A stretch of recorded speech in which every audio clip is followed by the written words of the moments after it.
नमस्कार दोस्तों, आज की ताजा खबर 1971 के युद्ध में समंदर पर साबित हुई थी भारत के बादशाह। तो वहीं तीसरे विश्व युद्ध के फ्लैश पॉइंट पर पुतिन ने तैनात किया नाटो को सबसे ज्यादा खतरा। जहां एक तरफ ये सब कुछ चल रहा है तो वहीं दूसरी तरफ पाकिस्तान में बनेगा एक और बांग्लादेश। जियोपॉलिटिक्स में बहुत कुछ चल रहा है, जानने को मिलेगा बहुत कुछ। आइए जानते हैं इन खबरों को विस्तार से। बांग्लादेश के इतिहास में 16 दिसंबर का एक खास महत्व है। इस दिन बांग्लादेश में विजय दिवस मनाया जाता है, क्योंकि 16 दिसंबर को ही 1971 में बांग्लादेश मुक्ति युद्ध में पाकिस्तानी सेना की हार हुई थी। इससे बांग्लादेश के पाकिस्तान से अलग आजाद देश बनने का रास्ता साफ हुआ था। बांग्लादेश में लगातार जारी सियासी उथल पुथल के बीच मंगलवार को 53वां विजय दिवस मनाया गया है। बांग्लादेश के अलग देश बनने पर पाकिस्तान के राजनीतिक टिप्पणीकार कमर चीमा ने अपनी प्रतिक्रिया दी है। चीमा ने इस बात पर भी ध्यान दिलाया है कि पाकिस्तान के सामने एक बार फिर से बंटने का खतरा है। कमर चीमा ने एक वीडियो शेयर करते हुए कहा, 16 दिसंबर की तारीख खास है क्योंकि इस दिन बांग्लादेश हमसे अलग हुआ। ऐसे में ये पाकिस्तान के लिए ये अहम तारीख रही है और कुछ दिन तो हम इसे कबूल ही नहीं कर पाए। इस घटनाक्रम में इंडिया ने उस वक्त बड़ा रोल अदा किया था। इसी का असर हमने देखा है कि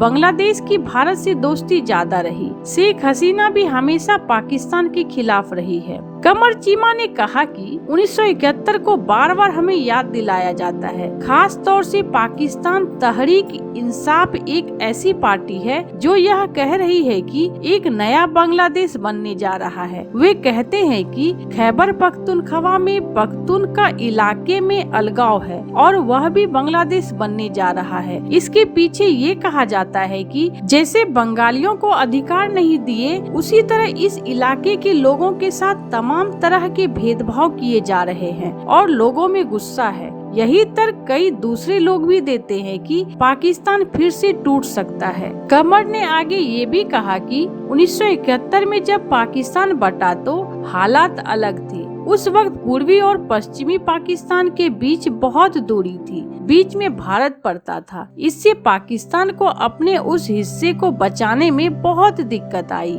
बंटवारे में जिस तरह से मुसलमान इलाके पाकिस्तान को देने के नाम पर दो कोनों पर देश दिया गया, वो एक तरह की सजा ही थी। ऐसा नहीं होता है कि एक मुल्क का आधा हिस्सा इधर और आधा हिस्सा उधर दे दिया जाए। यही बंटवारे की एक वजह बन गई। जहां एक तरफ ये सब कुछ चल रहा है तो वहीं दूसरी तरफ रूसी राष्ट्रपति व्लादिमीर पुतिन ने तीसरे विश्व युद्ध के शुरू होने के संभावित स्थान पर प्रथम विश्व युद्ध के जमाने में एयर ब्लिम्प तैनात किया है। ये ब्लिम्प जहां तैनात है वहां पर नाटो और रूस की सीमा मिलती है। माना जा रहा है कि इसी जगह से तीसरे विश्व युद्ध की शुरुआत हो सकती है। इस ब्लिम्प पर रूस समर्थक प्रचार लिखे हैं, जिन्हें पश्चिम को डराने का प्रयास माना जा रहा है। पश्चिम का दावा है कि इन एयर ब्लिम्प में कैमरे लगे हुए हैं जिनमें नाटो देश की निगरानी की जा रही है। कुछ पश्चिमी विशेषज्ञों का दावा है कि रूस इनका इस्तेमाल कमजोर नाटो देश को डराने के लिए कर रहा है। रूस के ये एयर ब्लिम्प नाटो देश एस्टोनिया को नार्वा शहर के पास दिखे हैं। नार्वा के निवासी हर पल इन एयर ब्लिम्प की निगरानी में है।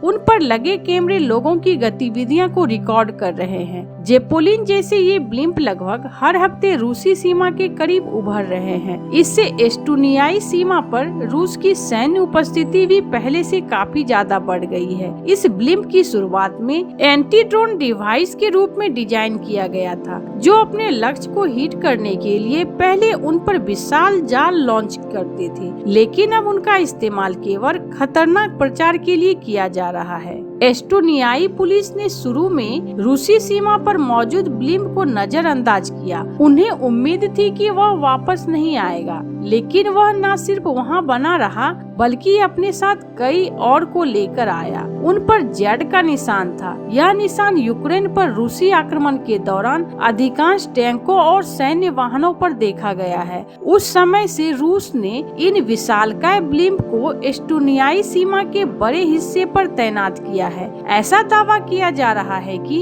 इनकी तैनाती का उद्देश्य एस्टोनिया में डर पैदा करना है और लोगों पर निगरानी रखना है। तो वहीं दूसरी तरफ हर साल 16 दिसंबर को भारत विजय दिवस मनाया जाता है। साल 1971 में इसी दिन भारत ने पाकिस्तान के खिलाफ शानदार जीत दर्ज की और ढाका में 93,000 पाकिस्तानी सैनिकों ने आत्मसमर्पण किया था। इस जीत ने पाकिस्तान के 2 टुकड़े कर दिए और बांग्लादेश के रूप में एक नया देश का उदय हुआ। भारत और पाकिस्तान को अक्सर जमीन तक सीमित अभियान के रूप में देखा जाता है, लेकिन यह सिर्फ जमीन पर नहीं लड़ा गया था। इस युद्ध में भारतीय नौसेना ने भी अपनी श्रेष्ठता साबित की थी। भारतीय नौसेना के साहसिक अभियानों में पाकिस्तान की खतरनाक पनडुब्बी PNS गाजी को डुबोना शामिल था, जिसने युद्ध को एक निर्णायक मोड़ दिया। गाजी पाकिस्तान की एकमात्र लंबी दूरी की हमलावर पनडुब्बी थी, जिसे अमेरिका से लीज पर लिया गया था। पाकिस्तानी नेवी ने इसे भारत के विमान वाहक पोत INS विक्रांत को डुबोना का काम सौंपा गया था, लेकिन यह शिकारी पनडुब्बी खुद की शिकार बन गई।